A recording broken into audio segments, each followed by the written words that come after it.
L'organisation de la journée. Monsieur Fotinos a bien souligné qu'effectivement il fallait en fait normalement organiser la journée avec des moments des activités périscolaires et des activités scolaires, donc les imbriquer, je dirais, les unes dans les autres, et en mettant 5 heures d'un bloc d'un côté et puis à la fin à 15h30 on bascule tout de l'autre, on est du coup plus dans ce système-là. Donc ça, le premier point, c'est effectivement, vous avez mentionné qu'il y aurait peut-être des libertés, enfin une possibilité d'organiser localement de la flexibilité. M. Fotinos l'a souligné que dans la loi, il était peut-être possible d'avoir des solutions. Alors maintenant, il faudra qu'elles soient suivies au niveau du monde enseignant, puisque si on étale évidemment dans la journée comment ça va se passer. C'est intéressant. Voilà. Surtout quand l'enseignant habite à 1 heure de l'école. Et l'autre point, c'est que, comme ça a pu se passer d'ailleurs pour l'organisation d'un samedi sur 2, les solutions, je ne suis pas sûr qu'elles soient mairie par mairie, mais seront-elles, et ça c'est une question qui est, bon, je ne vais peut-être pas entre la réponse, mais est-ce qu'on envisagerait plus une solution qui se ferait au niveau du secteur, j'imagine, et donc la réflexion va s'imposer du coup avec les communes environnantes. Donc ça c'est les deux points. Que je voyais, et effectivement on n'avance pas beaucoup là-dessus parce que l'organisation scolaire, extrascolaire, c'est là où effectivement on pourrait avoir peut-être une amélioration et vraiment un changement fondamental. Et pour l'instant, moi je suis un peu déçu parce que, comme vous l'avez souligné, hein, aujourd'hui, bon, certes, on va allonger et étaler un petit peu, c'est un petit pas. On n'étale pas trop quand même dans l'année parce qu'on garde les vacances scolaires inchangées. Donc voilà, donc on va faire ça. Après, le mercredi ou le samedi, je dirais qu'on va contenter les deux. On fera une semaine sur 2 le samedi matin, puis une semaine sur 2 le mercredi matin pendant qu'on y est. Ce ne sera pas plus difficile que le reste, et puis comme ça, chacun sera content. Et voilà, mais je suis un peu déçu parce que j'ai l'impression qu'on fait qu'un petit bout, alors que la refondation, fondamentalement, c'est pensée globale. Et franchement, je remercie beaucoup M. Fotinos d'avoir expliqué, je dirais, les différents éléments.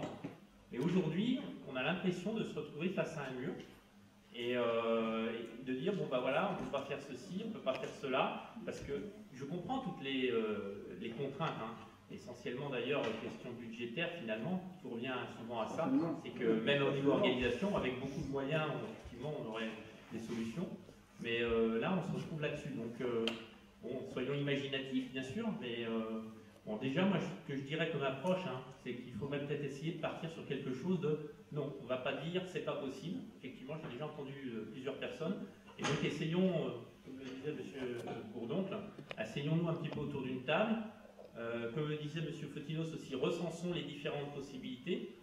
Il y a des propositions un peu certainement utopiques, hein, comme le fait de faire un samedi sur 2 et un mercredi sur 2. Mais bon, l'idée, c'est de dire, allons, essayons un petit peu, si on veut vraiment essayer d'avoir une refondation, et que ce ne soit pas juste, bon, ben voilà, on revient comme avant, finalement. Je vous rappelle quand même qu'encore une fois, il y a un ministre qui arrive, qui dit on va tout bouleverser, etc., et qui nous délivre des messages qui ne sont pas forcément contradictoires, mais qui, sont quand même d'un flou complet. C'est-à-dire qu'en fait, il dit un truc, les maires vont le voir, on dit ouais, mais bon, alors ils changent un tout petit peu, encore pas pour, ils nous envoient faire voir la plupart du temps. Mais les syndicats arrivent et disent oui, mais nous, quand même, on va quand même pas faire une heure de plus. Bon, voilà, donc il dit ah ouais, c'est vrai, ils changent.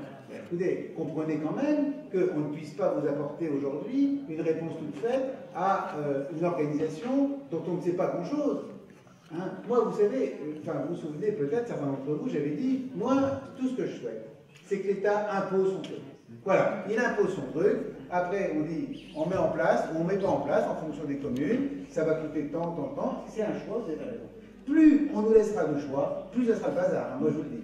Pourquoi c'est comme ça? Pourquoi? Parce que l'idée du projet éducatif local, je la comprends, j'en suis d'accord. C'est comme ça que ça se passe dans des pays, encore une fois, civilisés. Chez nous, ça ne fonctionne pas comme ça parce qu'il y a une césure. Il y a l'éducation nationale et il y a le reste.